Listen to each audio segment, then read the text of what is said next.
Hello नमस्कार सभी दोस्तों का स्वागत है आपके अपने प्लेटफॉर्म माइंड मैप पर।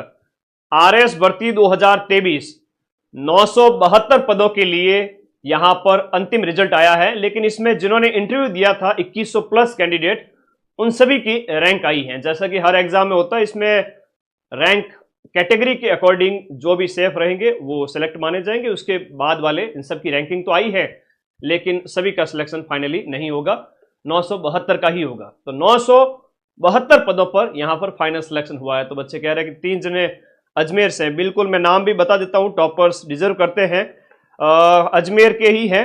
नंबर 1 पे है कुशल चौधरी, नंबर 2 पे अंकिता पाराशर और तीसरे पर है आपके परमेश्वर चौधरी। तीनों ही अजमेर से हैं और बहुत बहुत बधाई सभी को जो भी सिलेक्ट हुए हैं।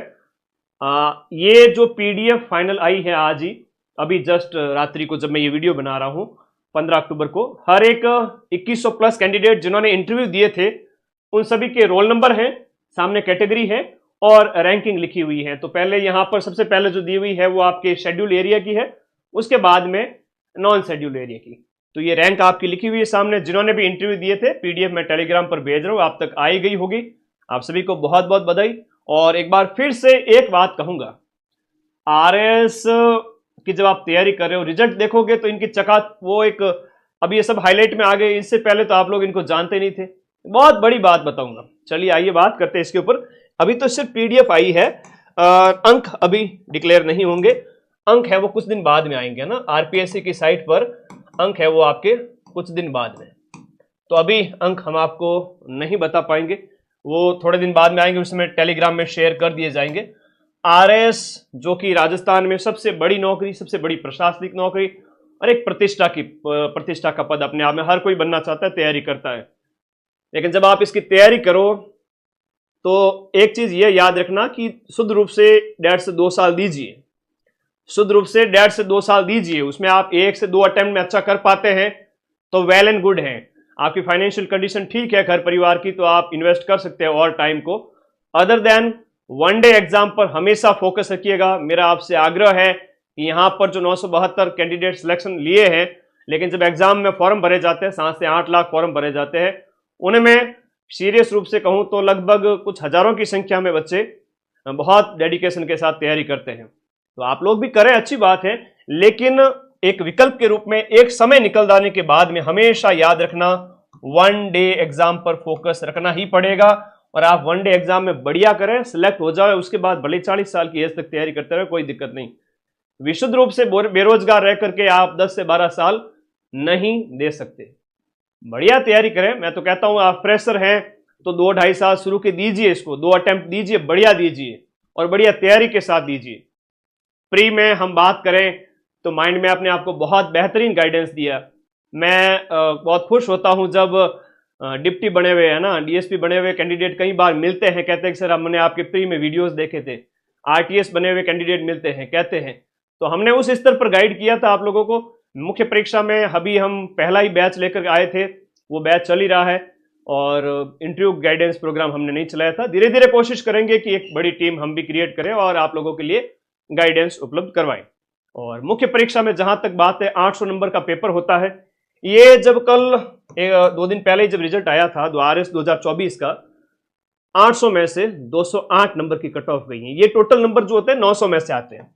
4 पेपर होते हैं आपके 200 मार्क्स के, और इसमें लास्ट 100 नंबर का जो आपका इंटरव्यू हो जाता है।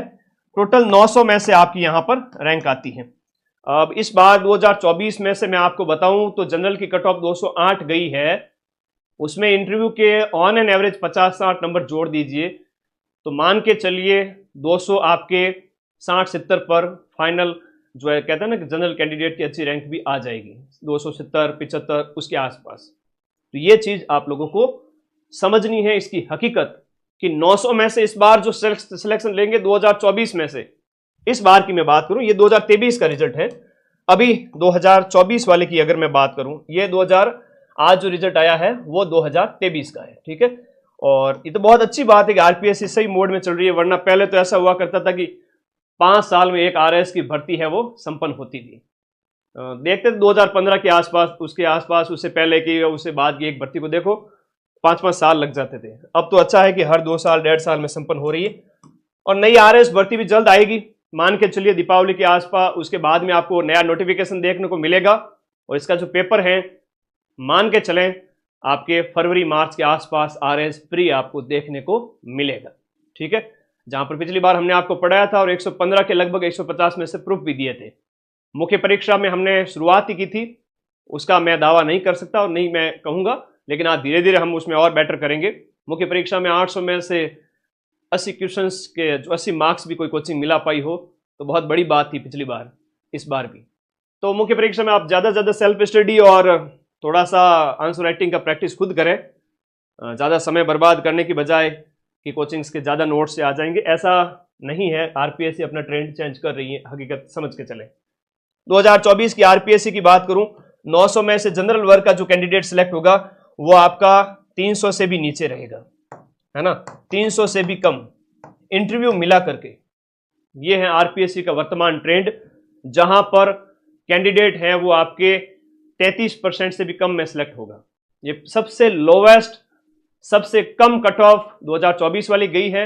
अभी इसके इंटरव्यू तो होंगे, और ये जो अभी रिजल्ट आया इसमें थोड़ी सी कट ऑफ अच्छी गई थी, तो इसमें भी मान के चलिए 300 प्लस ही रहेंगे, उससे आसपास ही। आफ्टर इंटरव्यू जब मार्क्स डिक्लेयर होंगे तब हम आपको बताएंगे। आपके कोई डाउट हैं तो बताएं। और सिलेक्टेड सभी कैंडिडेट को बहुत बहुत बधाई, बहुत बहुत शुभकामनाएं। टॉप रैंक जिनकी रही है वो पोस्ट प्रेफरेंस के बेस पे अपनी पोस्ट सेलेक्ट करेंगे, ज़्यादातर अमूमन एसडीएम ही लेंगे। उसके बाद वाले जो है डिप्टी बनेंगे तो आपके आरपीएस बनेंगे, और उसके बाद वाले अपनी रैंक के अकॉर्डिंग फिर वो आरटीएस, ये भी अच्छी पोस्ट हैं उसमें। और उसके बाद में मैं बात करूं आरएसीएस, अकाउंट सर्विस वगैरह, और मान के चलें कि 300 350 के बाद में रैंक में अधीनस्थ सेवाएं स्टार्ट हो जाती है। अधीनस्थ की जो सेवाएं होती हैं, हालांकि आप अच्छी बात है आरएस में सेलेक्ट हुए, जैसे आईएएस में होता है ना, वैसे आईएएस में भी टॉप आईएएस की सर्विस है। उसके बाद में आपकी जो आईपीएस है, उसके बाद आईआरएस वगैरह है, आईएएस के समतुल्य हम बात करें आईएफएस, भारतीय विदेश सेवा। उसके बाद की जो सेवाएं हैं नौकरी में तो गिनी जाएगी कि देखो आईएएस में सेलेक्ट हुआ, या यहाँ पर हम अधीनस्थ में बात करें कि आरएस में सेलेक्ट हुए कैंडिडेट, लेकिन वो संतोष, वो सुख नहीं मिल पाता कि भाई वो प्रतिष्ठा जो आप चाहते हैं, तो उसके लिए वो कैंडिडेट बार बार पेपर देते हैं, है ना। तो ये भी होता है इस फील्ड के अंदर, सच्चाई बता देता हूँ। रैंक इंप्रूव करने के लिए 400 500 भी कोई कैंडिडेट बैठा है तो बार बार पेपर देते हैं। तो एक लंबी जर्नी रहती है, और आप शुद्ध रूप से 1 से 2 अटेम्प्ट दीजिए। और आपकी फाइनेंशियल कंडीशन अगर ठीक नहीं है तो मैं फिर से कहूंगा आप लोग वनडे एग्जाम पर फोकस करते हुए आरएस की तैयारी करें। ऐसे कई सारे उदाहरण हैं जिन्होंने वनडे एग्जाम में पटवार एग्जाम को निकाला है, सब इंस्पेक्टर एग्जाम को निकाला है, और उनकी ज्वाइनिंग में रहते हुए आरएस में टॉप रैंक लेके आए हैं, इस भर्ती में भी और पिछली भर्ती में। ऐसे बहुत सारे कैंडिडेट को मैं जानता हूं। तो प्लीज समय बर्बाद ना करें, माता पिता का जो धन है वो बर्बाद ना करें कि इस अंधी दौड़ में। लेकिन तैयारी करनी है, शुरुआती जो 1-2 साल हैं दीजिए, बढ़िया तरीके से दीजिए। फोकस प्री के जितने भी सब्जेक्ट है, India GK, Rajasthan GK, math, reasoning, current affair, science tag, इससे आपका प्री हो ही जाता है। मैं एक बड़ी बात बताऊं तो आरएस प्री के अंदर जैसे इंडिया जीके के लिए आप ये किताब पढ़ लेते हो तो भी सफिशिएंट है। राजस्थान जीके के लिए बात करें तो रामबाण बुक अच्छे से पढ़ के चले जाते हो, और साल भर पढ़ो अच्छे से, ताकि उनके बेस पे आप बहुत बढ़िया तैयारी कर सको अदर एग्जाम की। पटवारी बनो, ग्राम विकास अधिकारी बनो, लेकिन वो लंबी लंबी कोचिंग्स वगैरह उनके पीछे समय बर्बाद न करें, केवल आरएस के पीछे। जब आपको समय ज़्यादा हो जाए अब प्लीज़ स्विच करें। बहुत सारी चीज़ें होती है, ये वास्तविकता और कई सारी चीज़ें आप लोग अभी से पहचान के चलें, है ना। कई बार होता है ग्लैमर की दुनिया बन जाती है, आरएस में कोई कैंडिडेट सिलेक्ट होता है, लेकिन उसके पीछे के संघर्ष को भी देखो, उसने कितने साल पढ़ा है। जितने भी सिलेक्ट हुए उनमें से मैक्सिमम का आप देखोगे कि यहाँ पर 5 साल से ज़्यादा का ही टाइम लगा है। ठीक है, तो समय दीजिए। आपका भी इसमें जो होता है ना एक पैशन, इस सर्विस के प्रति अगर आपका पैशन है, अंधा प्यार जो कहता है ना, एकदम जुनून, तो आप निश्चित रूप से आप भी इस पोस्ट पर आ जाओगे। तो बहुत बहुत बधाई जो भी कैंडिडेट सेलेक्ट हुए हैं। आरएस प्री के लिए भी अभी से तैयारी करें। 2026 में शुरुआती महीनों में आरएस प्री होगा, और आपके इसी माइंड मैप प्लेटफॉर्म से जिस तरह से पिछली बार 115 के लगभग हमने क्वेश्चन मिलाए थे, इस बार उससे भी ज़्यादा मिलाएंगे, कट ऑफ पार करवाएंगे। ठीक है, और उस प्री के बेस पे आप अदर एग्जाम में सिलेक्शन ले लोगे। और उस कॉन्फिडेंस के बेस पे आप आगे आरएस में भी बढ़िया कर लोगे। अभी आप लोग कर रहे हैं सर अंक कितने हैं क्या हैं वो नहीं बता पाएंगे, अभी सिर्फ रैंक है। यहाँ पर जैसे ये रोल नंबर दिया हुआ है, कैटेगरी दी हुई है, सामने रैंक दी हुई है। अब इस रैंक में भी जरूरी नहीं है कि देखो जरूरी नहीं है कि यहाँ पर जैसे 500-600 वाला भी सिलेक्ट हो। जैसे हो सकता है कि जनरल वाला कोई कैंडिडेट है तो वो 500-600 पे उसके चांस नहीं है, 500 प्लस या 600 प्लस पे आ गया तो उसके चांस नहीं है। अदर कैटेगरी है जैसे ईडब्ल्यूएस है, एससी है, एसटी है, और उस कैटेगरी के अंदर वो 1149 जैसे लिखा हुआ है तो वो सिलेक्ट हो जाएंगे, है ना। अलग अलग कैटेगरी के अंदर एसडीएम की जो पोस्ट है वो आपके पीछे वाली रैंक वाले को भी मिल जाएगी, और जरूरी नहीं है कि वो मतलब जनरल वाले की टॉप अगर 300, 400, 500 में भी आया है, 300 से 500, तो उसमें भी उसको एसडीएम नहीं मिल पाएगा। और अदर कैटेगरी जिनमें जो उनकी पोस्ट रिजर्व है उनमें ज्यादा रैंक अगर 500 से 1000 के बीच में भी है और वो अदर कैटेगरी से बिलोंग करता है तो भी वो एसडीएम में आ जाएगा या आ जाएगी। ठीक है, सभी को बहुत बहुत शुभकामनाएं। एक इन्फॉर्मेशन जो आप लंबे समय से कल से वेट कर रहे थे, तो आज एक लाइव हो गया आप सभी के लिए। मिलते हैं बहुत जल्द नए सेशन के साथ में। और आरएस 2025 जो अभी भर्ती आएगी 2026 में संपन्न होगी, इसके अंक हैं वो कुछ दिन बाद में आरपीएससी की साइट पर डिक्लेयर होंगे। धन्यवाद, शुभकामनाएं, और पढ़ते रहें, मस्त रहें। जुनून रहा तो एक दिन आपके जीवन में भी यह लम्हा जरूर आएगा। लेकिन फिर से कह रहा हूं, हमेशा वनडे एग्जाम पर फोकस करते हुए आगे बढ़ें। धन्यवाद, शुभकामनाएं।